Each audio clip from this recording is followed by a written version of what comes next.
Hello les amis, je vous retrouve pour une nouvelle vidéo sur le football français et la Ligue 1 et je vais vous présenter le match Toulouse contre Le Havre. C'est un match qui a lieu ce dimanche 5 novembre 2023 à 15 heures pour le compte de la 11e journée du championnat de France de football de Ligue 1 Uber Eats saison 2023-2024. Alors dans cette vidéo, je vais revenir sur plein d'informations sur ces deux équipes, sur une simulation de cette rencontre avec intelligence artificielle. En attendant, je vais revenir donc sur le classement de la Ligue 1 avec les stats de ces deux équipes, les meilleurs buteurs et passeurs de Ligue 1 avec les meilleurs buteurs et passeurs des deux équipes, tous les résultats et stats de tous les matchs joués pour ces deux équipes, ainsi que tous les résultats et stats à domicile pour Toulouse et tous les résultats et stats pour Le Havre à l'extérieur, les compositions d'équipes et tactiques éventuelles, et une simulation avec intelligence artificielle plus stats de ce match, ce qui nous permettra d'avoir une idée, une tendance à cette rencontre. Alors pour ceux qui souhaitent voir ce match à la télé, sachez que vous pouvez le voir sur Prime Video. Au classement, Toulouse est donc, les amis, 12e de Ligue 1 avec 11 points en 10 matchs, 2 victoires, 5 nuls, 3 défaites, 11 buts pour, 13 contre, moins 2 de différence de but. Le Havre est 13e avec 11 points également en 10 matchs, 2 victoires, 5 nuls, 3 défaites, 10 buts pour, 12 contre, moins 2 de différence de but. Les deux équipes sont quasiment à égalité parfaite. Elles ont toutes les deux besoin de points. Au niveau des buteurs, on n'a pas de buteurs et de passeurs dans les 5 meilleurs pour les deux équipes. Après, pour le Havre, on a Alioui avec 4 buts. Pour Toulouse, Magri à Bouklal avec 3 buts. Et puis après, il y a des joueurs de but et un but. Et pour les passeurs décisifs, il y a Casimir pour le Havre avec 3 passes, Joujou et Nego Opéry pour le Havre 2. Et puis aucun passeur décisif avec au moins 2 passes décisives pour Toulouse. Les résultats, toutes compétitions confondues cette saison, Toulouse, c'est beaucoup de matchs joués, 19. C'est beaucoup, beaucoup, beaucoup. Ils commencent peut-être à fatiguer. Et quand on voit les deux derniers résultats à l'extérieur, ils ont perdu 3-0 à Montpellier, 5-1 à Liverpool. C'est compliqué en ce moment. C'est vrai qu'on regarde sur les 12 derniers matchs, ils ont fait que 2 victoires. Donc voilà. Le Havre de son côté, bah, c'est guère mieux. En fait, il reste sur aussi 4 matchs sans victoire, mais surtout 4 matchs sans marquer de but. C'est-à-dire qu'ils ont fait 2 matchs nuls et 2 défaites, mais ils n'ont pas marqué depuis 4 matchs. Une saison un peu difficile et compliquée. Allez, les derniers résultats, toutes compétitions confondues, mais à domicile pour Toulouse. Par contre, Toulouse, vous voyez, ne perd pas. Il reste quand même sur 7 matchs sans défaite à domicile et en championnat, ils ont fait 2 victoires et 3 matchs nuls, même contre le PSG un partout. C'est quand même très intéressant. Le Havre à l'extérieur, c'est l'inverse. Il reste sur 8 matchs sans victoire. Alors on a d'un côté Toulouse 7 matchs sans défaite à domicile, le Havre 8 matchs sans victoire à l'extérieur, mais il y a pas mal de matchs nuls, 4 matchs nuls, 4 défaites. Après, c'est une équipe qui a du mal. Quand même un petit point positif pour Toulouse, qui a un petit plus positif, on va dire. Les compos d'équipe et tactique. Alors pour Toulouse, ça serait du 4-3-3 avec gardien Restes, défense Dessler, Costa, Nicoleson, Suazo, milieu terrain Schmidt, Spearings, Gelabert, attaquant Bangré, Dalinga et Magri. Pour le Havre, ça serait du 3-4-3 avec gardien des maths, défense Loris, Kinkoué, Salmier, milieu de terrain Casimir, Touré, Kuziaev,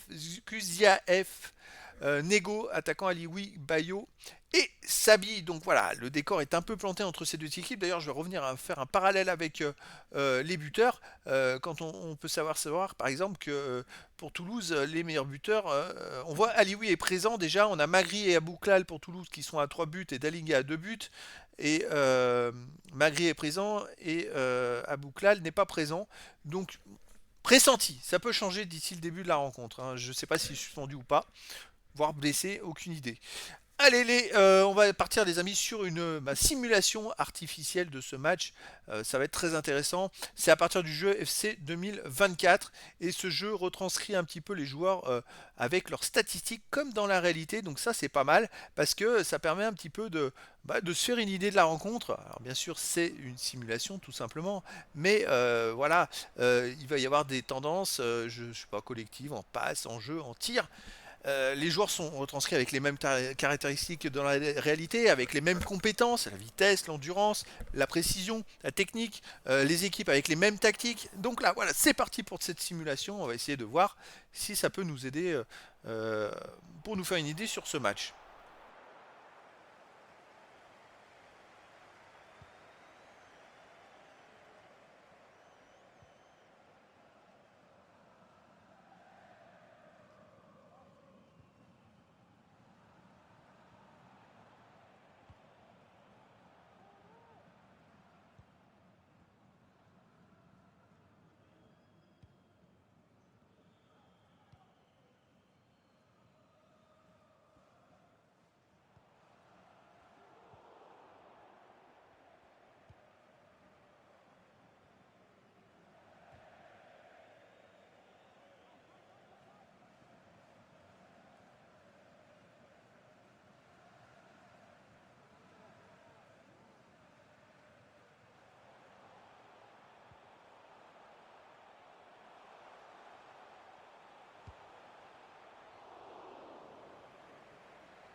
Il y a beaucoup pour l'instant d'actions de tir au-dessus de la cage, ça manque dans la finition, ça pêche un petit peu.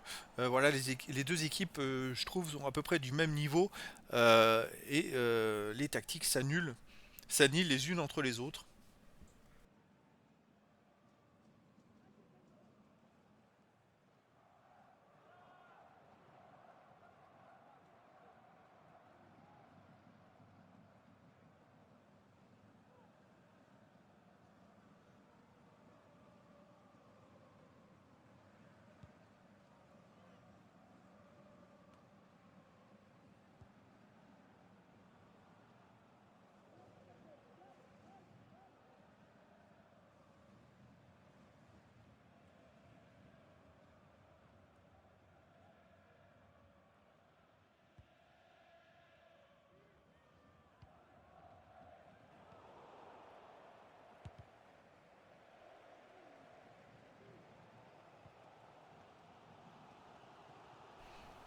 Voilà, la première demi-heure est en train de se terminer et pour l'instant on n'a pas vu grand chose, hein. Hâte de voir quand même les statistiques. Je vois qu'il y a quand même un peu plus de passes, euh, c'est un peu plus collectif on va dire.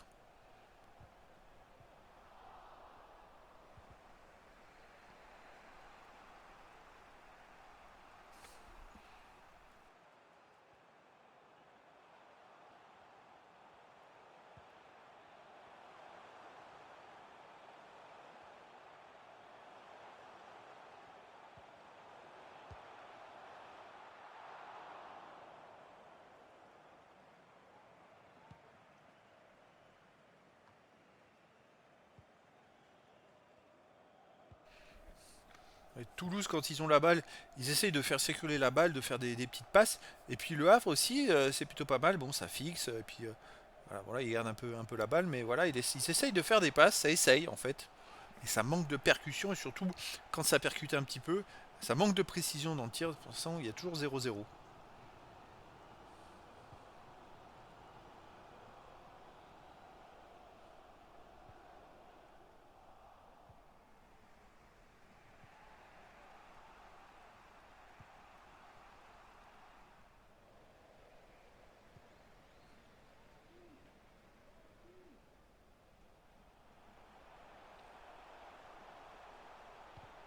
Oh, joli.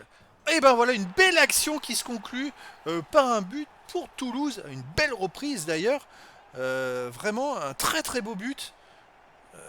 Après, bon, je dirais pas que c'est mérité, mais là, ce coup-ci, ça se conclut une très très belle action collective.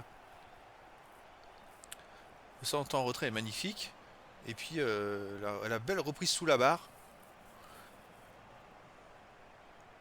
Oh oui, la frappe, magnifique. C'est vrai que le jeu, la beauté des joueurs, enfin, je trouve que c'est vachement bien retranscrit dans ce jeu. Donc, c'est le jeu SC24 2024, hein, donc c'est nouveau FIFA. Euh, les joueurs sont de plus en plus précis, ils se ressemblent de plus en plus à la réalité. Les mouvements sont incroyables. Enfin bon, c'est incroyable, vraiment.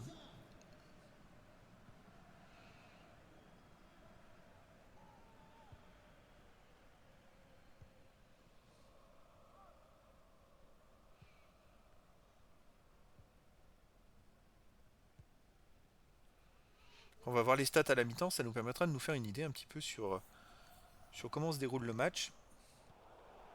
Bon, une minute d'arrêt de jeu.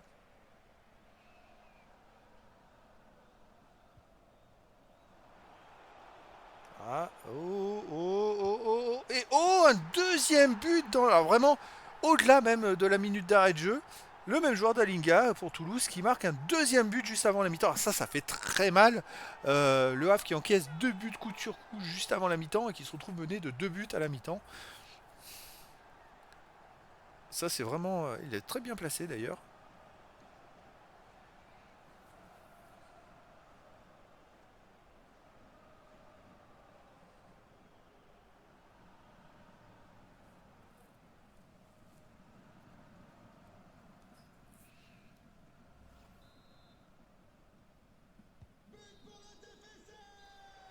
Bon, ça y est, c'est la mi-temps. On va aller voir les statistiques maintenant. Est-ce que le score de 2-0 est cher payé? Est-ce que ça reflète un peu l'ensemble? On voit 57 à 43 en possession de balle. Les dribbles 96 à 89%, précision des tirs 83% à 0% pour le Havre, c'est une catastrophe. 6 tirs à 3, vous voyez, je dirais que le score à la mi-temps est presque logique et reflète un petit peu la première mi-temps. Alors, quand même une bonne domination de Toulouse. Pour les tirs, 6 tirs cadrés, 5 tirs cadrés sur 6 tirs pour Toulouse, c'est énorme. 3 tirs, aucun cadré. Le Havre qui a du mal à se créer des tirs, puis qui tire pas cadré surtout. C'est difficile de marquer des buts dans ces conditions. Les passes, c'est à peu près pareil finalement. Le jeu collectif, un peu identique pour les deux équipes. Les mêmes stats. Quasiment les mêmes stats, quelque chose près. C'est assez marrant de voir, de pouvoir comparer ainsi. On va aller voir un peu les stats de défense. Bon, c'est des petites stats. Il y a quand même plus de duels remportés par Toulouse. Et c'est pour ça en même temps qu'ils mènent 2 buts à 0. Maintenant, il faut voir un petit peu comment va se dérouler la deuxième mi-temps. On va pouvoir comparer les stats d'une mi-temps sur l'autre. Et les stats à la fin du match, ça va être très intéressant.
Ça y est, le Havre revient au score.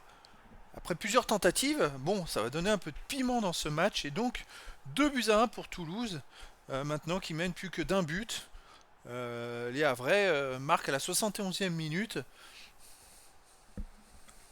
C'était assez serré en ce début de deuxième mi-temps.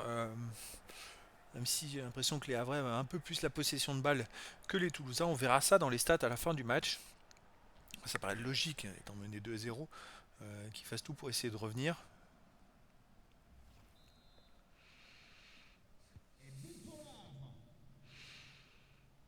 Alors maintenant qu'il n'y a plus qu'un but d'écart, on va voir ce que ça va donner.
Voilà, très très belle passe en profondeur qui a traversé 2 lignes pour le Havre. Une grosse occasion. Oh, l'arrêt du gardien. C'était une grosse occasion pour égaliser à 2 buts partout. C'est dommage qu'on ne revoit pas au ralenti la première passe qui était magnifique.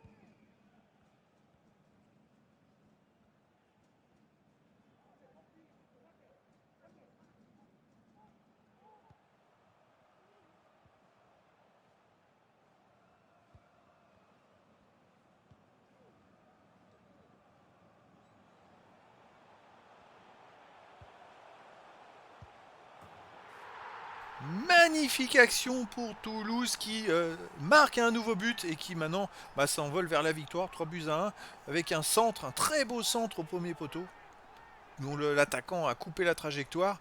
Euh, donc écoutez, alors, le constat, ça a été que je dirais que les premières 20 minutes de deuxième mi-temps, on dirait que le Havre a pu se pousser. Et puis après, une fois qu'ils sont revenus au score, c'était un peu plus compliqué. C'est étonnant, il y a eu une belle occasion, une très très belle action. Mais c'était de la contre-attaque. Toulouse a repris un petit peu la main sur le jeu. Là maintenant, il reste que quelques minutes. Le score, enfin, la victoire de Toulouse ne fait plus aucun doute.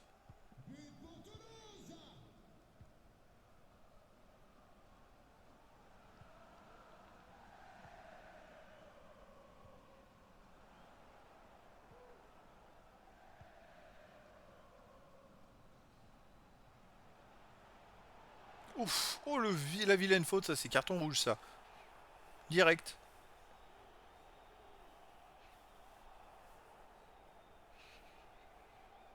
Ah, que jaune. Tiens, c'est étonnant. Étonnant parce que il me semblait que le joueur partait seul au but. Faute intentionnelle. Bon, après c'est le jeu qui est comme ça, hein, mais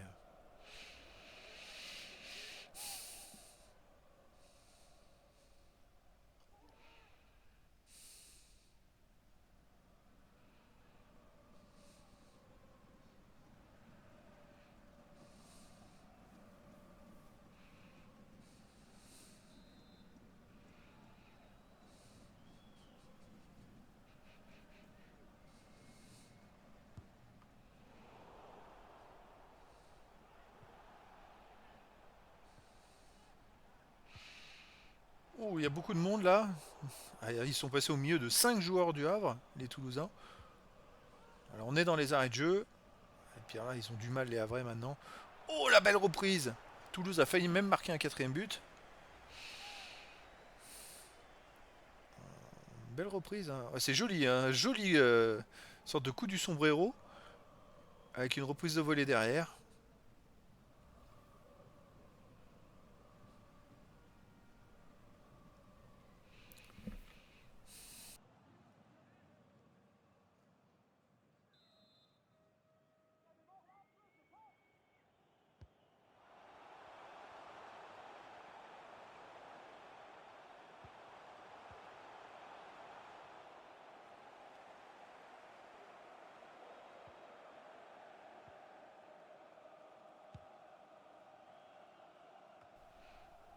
Bon, ça va être la fin du match là, à mon avis. Ça va siffler.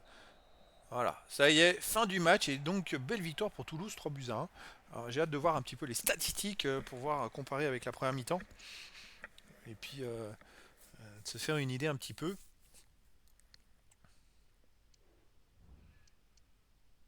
Alors 56% à 44% de possession de balle, ça n'a pas évolué. Par contre, le Havre a tiré beaucoup plus en deuxième mi-temps. Maintenant, ils sont montés à 9 tirs. Les dribbles, le taux de réussite, ça n'a pas changé. Précision des tirs, bah, ça a baissé pour Toulouse, ça a monté pour le Havre. Précision des passes, c'est toujours à peu près la même chose pour les deux équipes. On va aller voir maintenant la possession de balle. C'est 13 tirs à 9. Vous voyez, Toulouse a beaucoup moins tiré en deuxième mi-temps. Après, le Havre était mené 2-0. C'est vrai que c'était plus de la contre-attaque. Ils ont même réussi à revenir 2-1. Et après, Toulouse a repris un peu le jeu et a réussi à se créer à nouveau des occasions et à marquer pour un 3-1. Donc en possession de balle, on va voir. Normalement, je pense qu'en début de deuxième mi-temps, c'est plus. Voilà, c'est exactement ça. Il y a beaucoup plus de verts. Et puis quand ils sont revenus à 2-1, étonnamment, après, bah, c'est Toulouse qui a repris un peu le jeu à son compte. Voilà. Pour les tirs, 7 tirs cadrés pour Toulouse qui a moins cadré par contre en deuxième mi-temps. 4 tirs cadrés pour le Havre qui a été bien meilleur en deuxième mi-temps qu'en première mi-temps. Au niveau des passes, on peut s'apercevoir qu'il y a un peu plus de passes pour Toulouse que pour le Havre. Donc ils ont fait plus de passes en deuxième mi-temps. Il me semble qu'en première mi-temps c'était assez équilibré. On va aller voir la défense maintenant. Ça nous permettra de voir une idée un petit peu sur les duels. Bon, c'est à peu près la même chose. Ah si, non, duel offensif reporté, 27 pour Toulouse, 12 pour le Havre. C'est un peu étonnant. Après, le Havre, c'est un peu plus dispatché sur tout le terrain. Toulouse, pas forcément. En tout cas, voilà, c'est un match très parlant pour la suite. Maintenant, hâte de voir un petit peu ce qui va se passer dans la réalité et qui de Toulouse ou du Havre va faire un résultat. En tout cas, les amis, je vous donne rendez-vous ce dimanche 5 novembre 2023 à 15 heures pour le match de la 11e journée du championnat de France de football de Ligue 1 Uber Eats saison 2023-2024.